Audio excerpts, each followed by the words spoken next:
Hello guys, कैसे हो आप लोग। आई होप आप सब ठीक होंगे।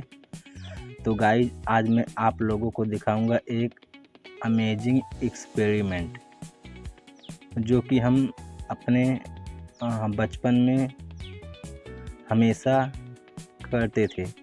तो आइए आप लोगों को दिखाता हूँ। गाइज अगर आप लोग वीडियो पे नए आए हो तो प्लीज़ चैनल को सब्सक्राइब करके जाना।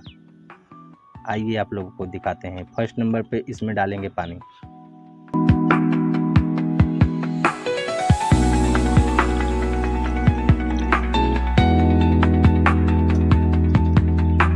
अब इसके बाद इसमें डालेंगे शैम्पू। देख लीजिए।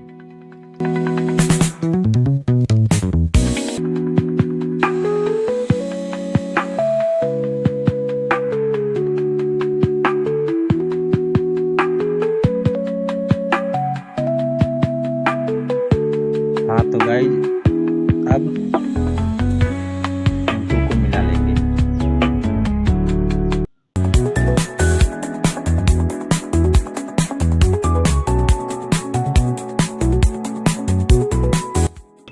ओके गाइज, शैम्पू को मिला लिए। अब इस वाले को इसमें डाल के निकालेंगे। देखो,